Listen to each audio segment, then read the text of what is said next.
அவளை என்னத்தை பற்றி பார்க்க போகிறோம்னா பாருங்க, சுவிட்சர்லாந்தில் பாம்பு இல்லையாண்டு நாங்கள் நினைச்சது. பாருங்கள், பூனை உண்டு ஒரு பாம்பை பிடிச்சி கொண்டு வந்து வந்து இந்த பிடிக்குது பாருங்க, கொண்டு ஓடுதுங்க. பார்த்தீங்களே, நாங்கள் இந்த மீயா உங்கள் வாயில் கவி கொண்டு ஓடுது. பற்றி கொண்டே போட்டுட்டு பார்த்து கொண்டிருக்கு.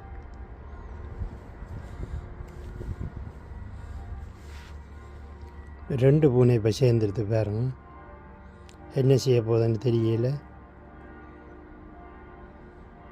பாப்போம், கவி கொண்டு ஓடுதோண்டு பார்ப்போம். குங்கு பிடிச்சி சாக்கள்ளி போடுது பாம்பை. ஆனால் சுவிட்சர்லாந்தில் பாம்பு இருக்கிறது எனக்கு இப்போ தான் தெரியும். நன்றி, வணக்கம். மீண்டும் ஒரு வீடியோவில் சந்திப்போம். சுவிஸ்லேருந்து கிருஷ்ணன்.